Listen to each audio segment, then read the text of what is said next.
To make this small paper bag book, I'm going to use one of these shorter, smaller paper bags.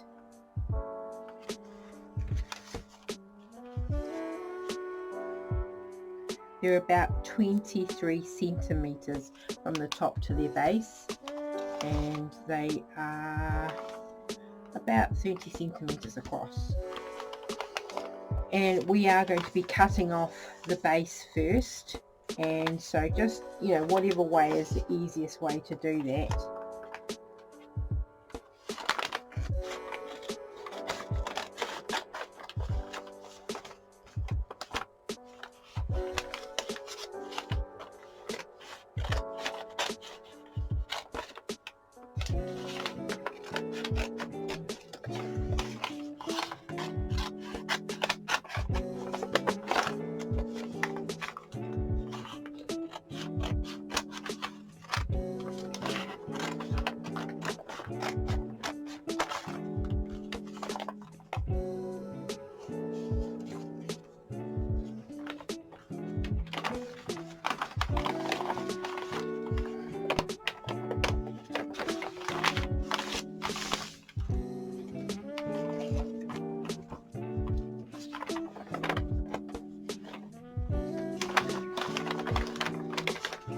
So that's what the paper bag was like, and we've taken off the base, and we're just going to shift it over just one step like that, and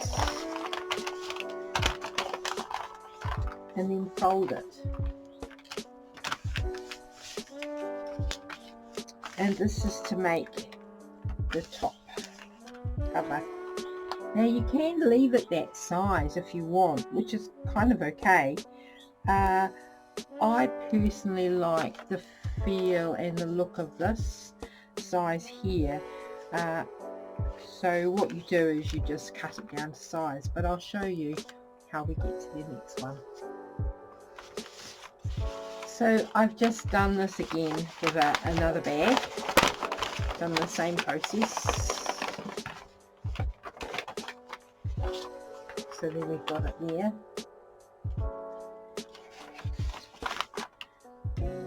And this time I'm actually going to take the handles out. So I use the handles for the front page, and then you can have as many pages or inserts as you like. You don't have to have all paper bag, but I kind of like to. And you can make the pages single or doubled up and glued, just whatever you prefer really. They do become quite firm just by sticking on collage and using gesso. So here we have it there.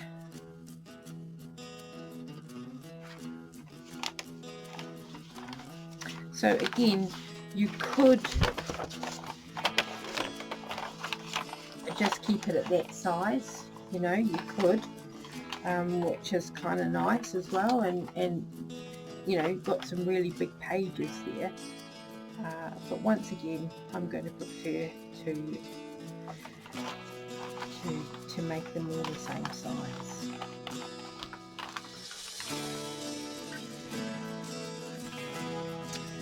So here we have the cover with the handles on, and then we have 4 paper bags, or 3 other paper bags that become the insert books. Look, you can see my puppies grabbed that one, ran for the hills, because I tried dyeing it with beetroot yesterday.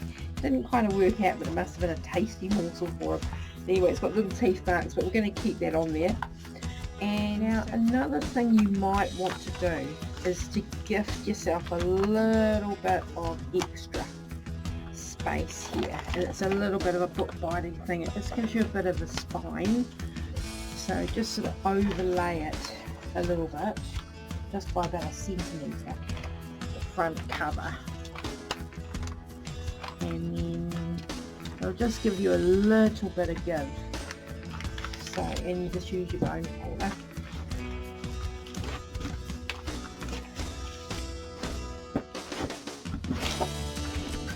I know it's crazy, but I'm actually going to iron these paper bags in a minute too, just to give it's just easier to work with. So now again, at just almost, just under a centimetre, you can see I've just made this little seam, and it just gives a little bit of a space.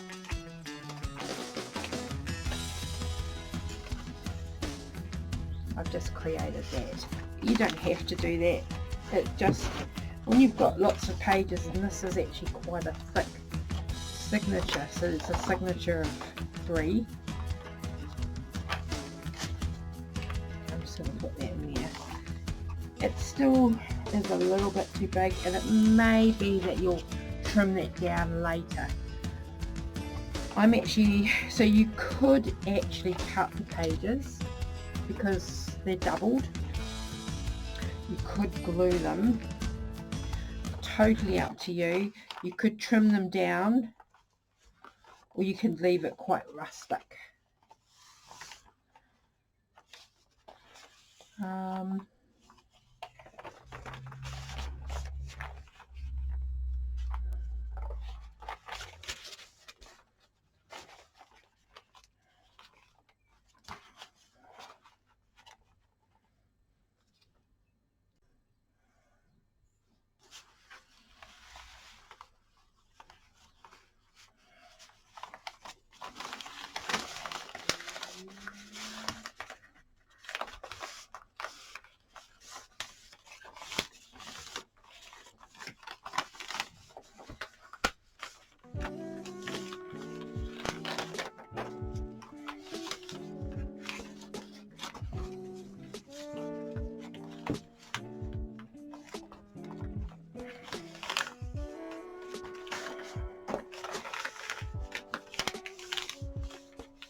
So, I mean, I'm just doing a really simple process here, and you can change it any way you like.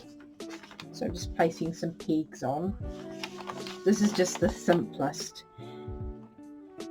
and I'm not even going to measure, and I'm actually only going to do 3 stitches. It's best to do an odd number. And so there you go, I've got my holes there, and I've got the thread all ready to go with a longer piece of string with the knot, which is, I've definitely turned a corner. And this time I'm actually going to go from the top just to try and see what happens. I'm not going to over stretch that. I'm literally just, I know some people call it a dolphin knot or dolphin stitch, because it just goes up and down, up and down. And look, there's possibly better ways to do this, and there is, you know, the official way. I'm sure. I'm actually just even putting it through that knot just to give it a bit more strength.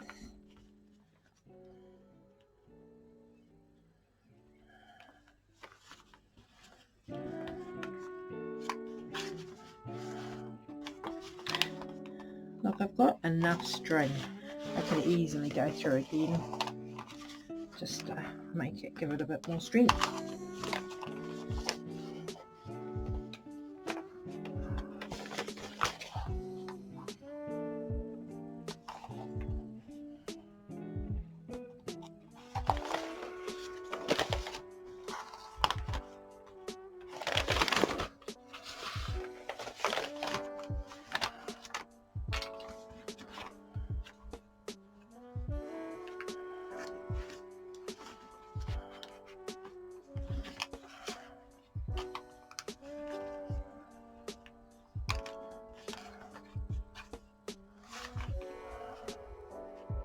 Just do whatever you feel will make it strong enough. Often this gets all covered over anyway, and I'm just going to knock that off. And I'm going to leave those strings just as a bit of a design feature.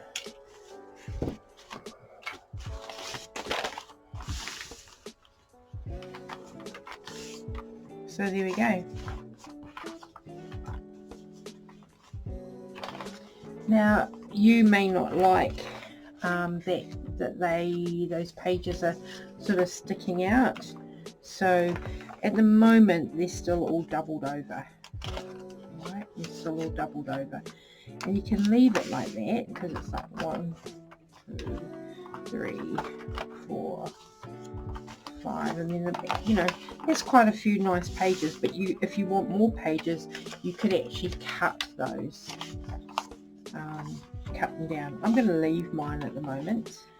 So in my household, an iron is not something that is used very often, I'm sad to say, but anyway, I've just put this on a very, very low heat, and just helps get out, not those puppy marks obviously, but just sort of a little bit, and sort of presses it all down a little bit.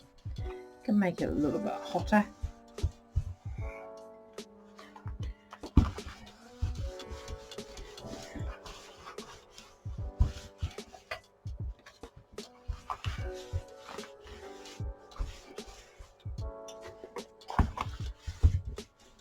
No clothes were ironed in the making of this video.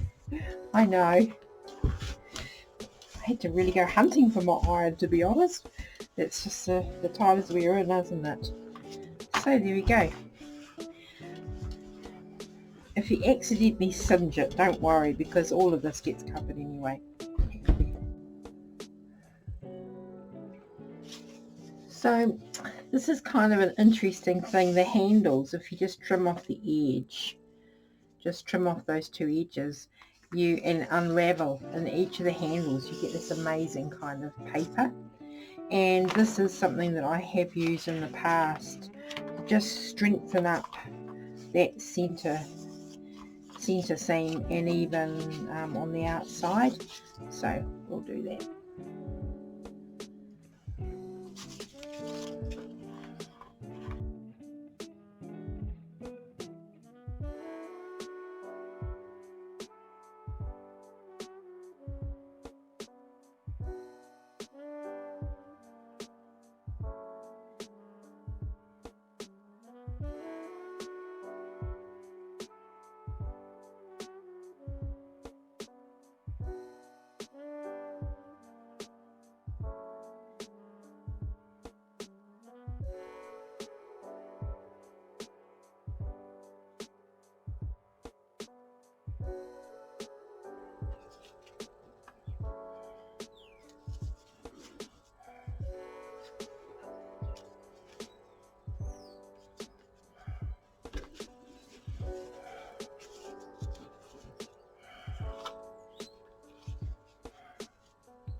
So on this one here, I did take off the edges just because it kind of had a really good effect, or I liked it.